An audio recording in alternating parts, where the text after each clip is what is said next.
Hello everyone, my name is Beckett and welcome back to the channel. And today in Division 2, it is Tuesday and we have our vendor reset. We are going to check out all the best buys as well as anything that you might want to pick up for the optimization station coming out in TU12. I'm not going to go through every little stat. There are other channels that do that. I'm just going to tell you what you need to buy and skip. If there's nothing at a certain vendor, we're just not going to do it. But before we get into the video, if you enjoy the content, hit that subscribe button. And if you like the video, smash that like. Alright, so I think it's about the fourth weekend. We are going to skip New York again. The only thing really notable maybe was attack Mark 16, but it really didn't have that great of a talent and you would have to optimize it. There was also a pair of gloves. If you need that for your recal library, it has 9.9% skill damage. So if you're looking to cap off that skill damage or close enough. Alright, we are at the DC vendor and we have Emmeline's Guard. This is the named P90 and it comes with the talent Perfect Preservation.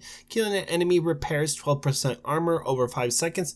Headshot kills improves this repair by additional 12%, so 24% if you get headshot kills. Now, even if this was God roll, I would skip on this. I really do not like this weapon. It just does not feel good with the Perfect Preservation talent. It just is lacking that damage, at least in that aspect. And if you were going to go with a P90, go ahead and pick up the exotic Chatterbox. It's pretty easy to grind out. You just have to do a little quest steps, and I will leave a link or something in the description if you want to check that out. Now let's head to the clan vendor. Alright, we have the Emmeline's Guard and just another bad roll and just a bad gun in general. Just go ahead and skip past this. We have the Hardwire Mask. It came with headshot damage, but we can just re-roll that to skill damage. Very good gear set for those skill damage users. Negotiator's Dilemma Mask. Very good gear set. The best gear set in the game if you were going to ask me. 11.9% weapon damage, and it came with status effects. We would just re-roll that to critical hit chance or critical hit damage generally. We also have a Striker holster. Came with 12.1% weapon damage. Really good to use this 3-piece. I always say this when I see Striker, but really good to use this 3-piece with the rate of fire and the weapon handling bonus. And you can just mix and match some yellows in something with handling, and it goes really good with that pestilence. It makes it feel like an AR when you reload. Other than that, we do have Overlord gloves. They came with high weapon damage. You could use both of these, the critical hit chance and the weapon damage for your recal library. And in generally, you could use this in a rifle build set or even just in a general set if you do not have those critical hit chance and that max weapon damage and you're just looking to set up a red build. You can add that on and get that critical hit damage and you're on your way to almost a god roll red build. Alright, we are at the campus settlement and we have the Forge. This is the named item. Comes with 20% incoming repairs, 50% shield health, and we have a bad blue health roll. We would ideally re-roll this. Now you could ideally use this in a tanking set, but the 50% shield health is not multiplicative, so it's just going to add it on to your base shield. But the 20% incoming repairs does do a lot. If you were running the Artificer Hive, that's going to repair your shield constantly, and it's going to help repair your shield constantly. So it's a nice thing. I wouldn't replace it if you were using like a full blue build just for tanking, but if you were trying to mix in a few pieces to make a hybrid set, then ideally it would work in those situations.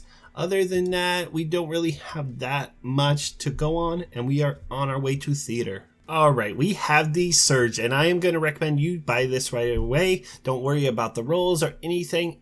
The Perfect Spike is the talent we want. This is really good for certain skill builds, especially let's say we're running Seekers and we're running artillery build, something where we're not going to be able to keep in sync up all the time, or you can't really use in sync with a Seeker. Yeah, you can get the skill damage, but we're not going to get the 40% extra skill damage. So in this situation, we can do this, but we can also use this in pair with, let's say, with Harmony or even anything with in sync. We can pop this every 15 seconds while keeping our Harmony or in sync buff in and just keep that rolling, and that's an extra 25% skill damage.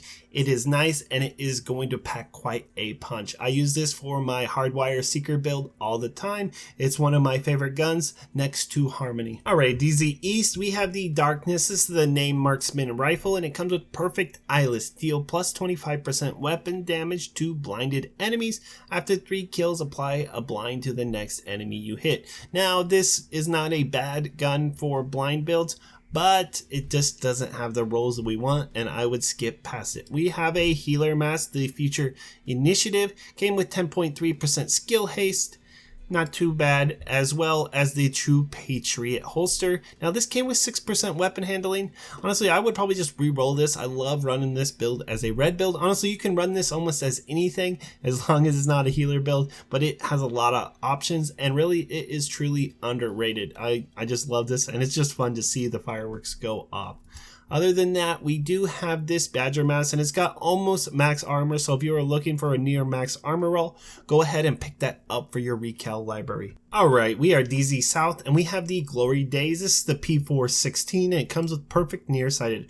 Receive plus 100% stability at the cost of 35% optimal range. Now ideally you wouldn't have to put stability or anything at all and you could just run crit everything, but really I've never been a fan of this. Never had a problem with the stability at a 750 RPM. Maybe if it was like on the Moss, now that would be something, but otherwise I would just pass on this. We have the Police T821. Just pick this up for your recal library if you need the max roll on that. We have a named pistol, Dicereros, salvage. Killing a target has 70% chance to refill the magazine. I would generally skip. The only pistol I use is the Liberty, and that's for tanking. We have the Eclipse Protocol backpack. This is necessary for the build. It gives an insane amount of damage and it's going to be only affected by the 4-piece coming up in a nerf, but we knew it was coming. I would just re-roll that to skill haste. Now we have the Negotiator's Dilemma.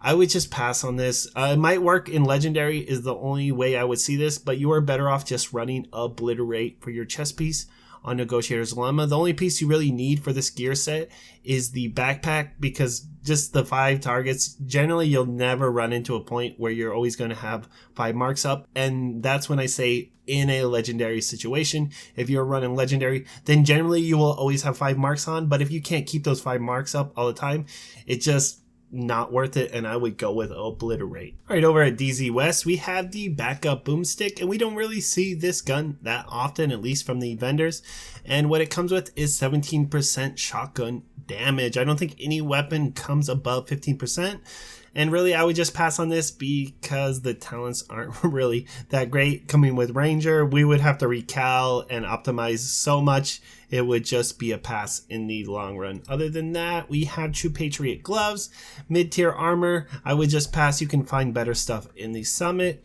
And then we have the knee pads for the Eclipse Protocol. Not necessary, but if you want to pick it up and just re-roll 2 status effects, you are going to have that build set up. Other than that, that's all we have for today. Tomorrow we have Cassie, and we're going to be going over the upcoming podcast, more news for TU12, as long as I'm going to be setting up a prep guide so you guys can get your season pass and get to 100. It's not going to be easy as last time because they nerfed some of the XP, but we're still going to get through it, and I guarantee you're going to be to 100 by the end of the day or within 4 or 5 hours. Good luck, agents, and thanks for watching.